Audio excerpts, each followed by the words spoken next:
deuxième partie de la dissertation qui est représentée dans l'exemple que je vous présente par la phrase suivante que vous pouvez recopier. Dans un second temps, on constate néanmoins que les apologues peuvent être destinés à un public plus mûr.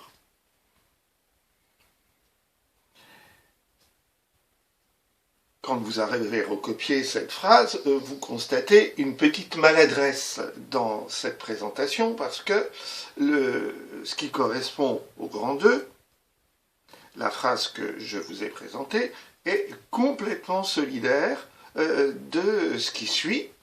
Et en réalité, il aurait fallu faire, comme on le voit dans le paragraphe suivant, un décrochage et un alinéa, de façon à valoriser ce qui va intervenir dans la copie comme un petit a.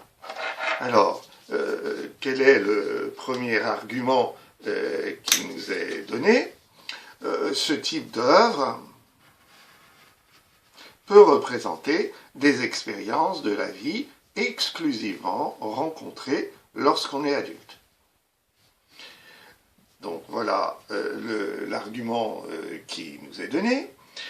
Si je continue dans la copie, je vois un deuxième argument qui nous est donné. Ce genre de texte peut avoir comme objectif de faire évoluer psychologiquement les adultes.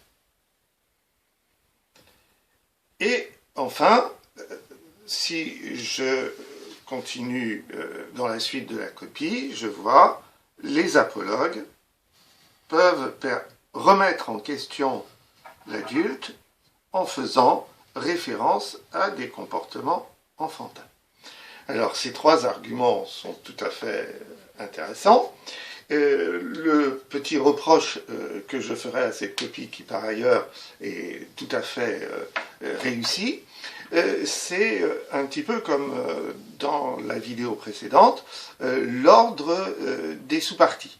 Il me semble que, comme dans le premier axe, on a insisté sur la dimension enfantine de l'apologue, eh bien, il serait plus judicieux de choisir comme petit a cette solution-là.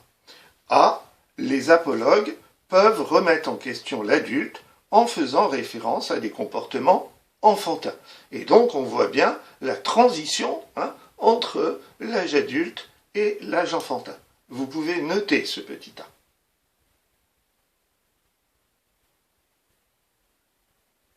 Une fois que vous avez noté ce petit a, eh bien vous constatez que le deuxième argument qui a été donné dans la copie est une évolution positive par rapport à ces comportements enfantins dans lesquels restent certains adultes. Et moi, je mettrais bien en petit b le deuxième argument qui nous est donné. Ce genre de texte peut avoir comme objectif de faire évoluer psychologiquement les adultes.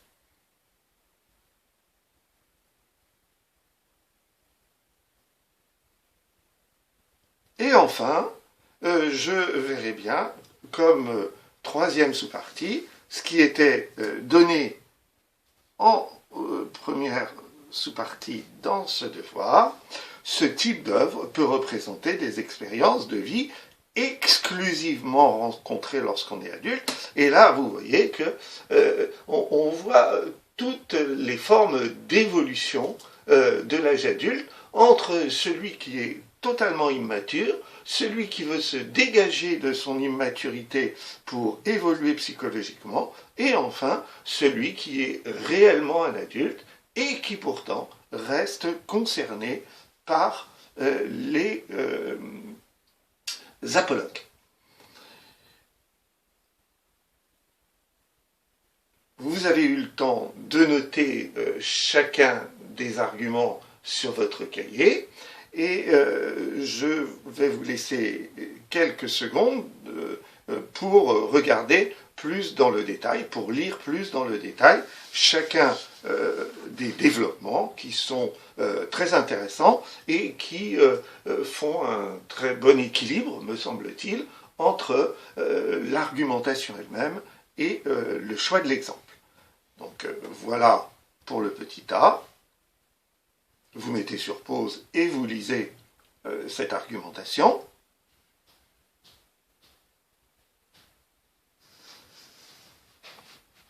Voilà pour le petit b. Même chose, vous mettez sur pause et vous lisez tranquillement cette argumentation qui, vous le voyez, est très développée et très intéressante.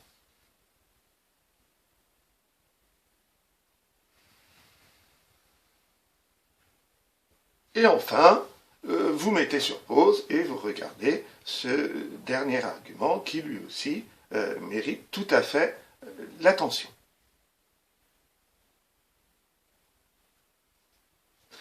Je vais maintenant passer à un deuxième exemple qui lui aussi mérite tout à fait notre attention. Vous voyez l'énoncé du deuxième axe. Néanmoins, l'apologue peut également convenir à des personnes matures. Donc voilà ce deuxième axe. Vous faites attention à ce mot que vous éliminez de votre langage. Il me semble que ce doit être un anglicisme. Et à la place, pour ne pas choquer votre examinateur, vous mettez adulte et ça suffit, ou des personnes plus mûres par rapport à enfants du premier axe. Vous remarquez qu'ensuite nous avons un premier argument qui est bien détaché de la phrase qui sert de titre à cette deuxième partie.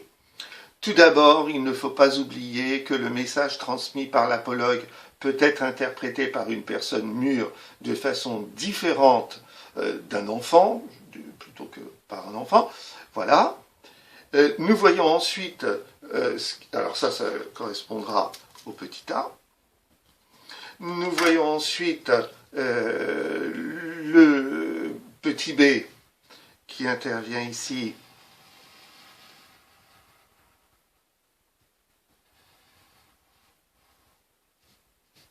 Ensuite, certaines moralités visent des adultes et non des enfants, car ceux-ci n'ont pas la même expérience que leurs parents.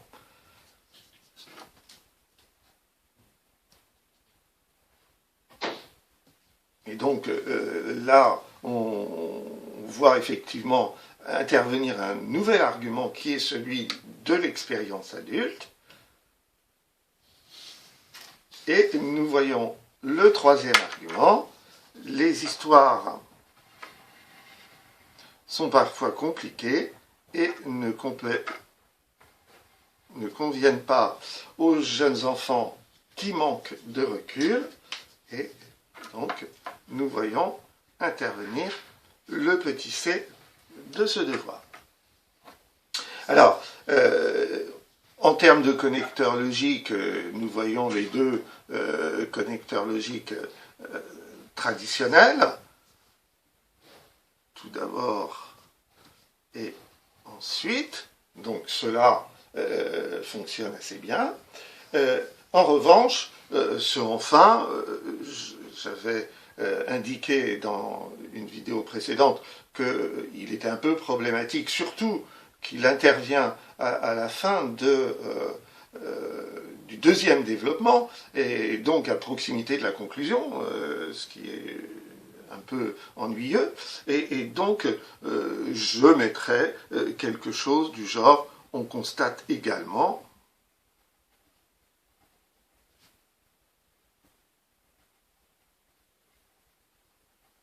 que les histoires sont parfois compliquées et ne conviennent pas aux jeunes enfants.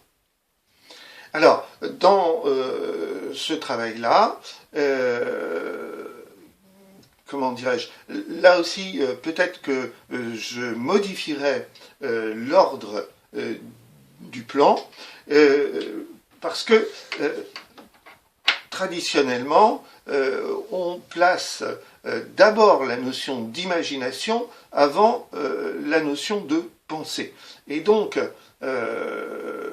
dans ces conditions-là, on a tout intérêt à parler du récit d'imagination au début de l'argumentation, et puis de s'intéresser aux messages ou aux leçons par la suite. Et donc, j'aurais tendance à dire que ce paragraphe devrait être placé au début de la deuxième argumentation. Ensuite, je mettrai celui-ci, et enfin, je terminerai par celui-ci. Donc, voilà un deuxième plan possible tout à fait intéressant que vous notez sur votre cahier. Donc, deuxième plan possible. Petit a, on constate que les histoires sont parfois compliquées et ne conviennent pas aux jeunes enfants qui manquent de recul. Vous notez cette première sous-partie et vous prenez le temps, en mettant sur pause, de lire le développement très intéressant qui nous est proposé.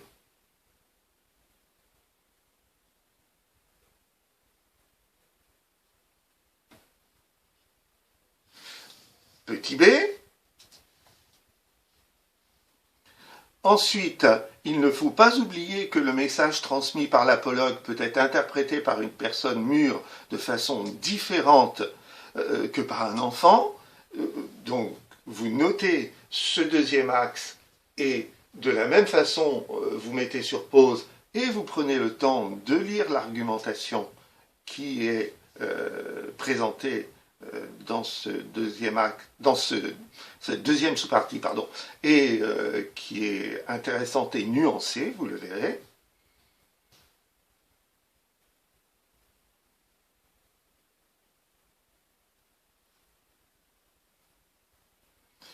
Et enfin, vous notez cette troisième sous-partie en disant, par exemple, certaines moralités, de plus, visent des adultes et non des enfants, car ceux-ci n'ont pas la même expérience de leurs parents que leurs parents.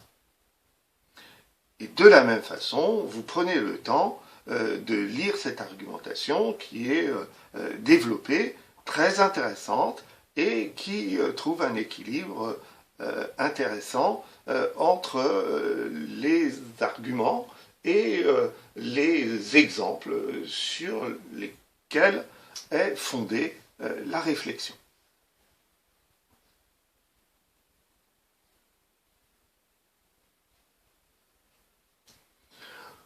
Au bout du compte, sur ce deuxième axe, ce qui est intéressant, c'est de remarquer que je vous ai montré deux exemples de copies, avec deux plans différents, qui ont parfois des relations entre eux, mais qui sont différents, et donc cela prouve que sur la même dissertation, on peut très bien avoir des idées très différentes et faire de très bonnes copies. Vous avez eu l'occasion sur votre cahier de noter ces deux plans différents pour le même deuxième axe, et vous avez l'occasion d'approfondir la lecture de ces argumentations et éventuellement de les prendre comme exemple pour de futures dissertations. C'est pourquoi je vous suggère de noter l'une d'entre elles, qui est dans la copie précédente et qui est le paragraphe le plus court à recopier sur le cahier. C'est celui que j'ai appelé petit a dans la copie précédente. Donc, pour avoir une trace écrite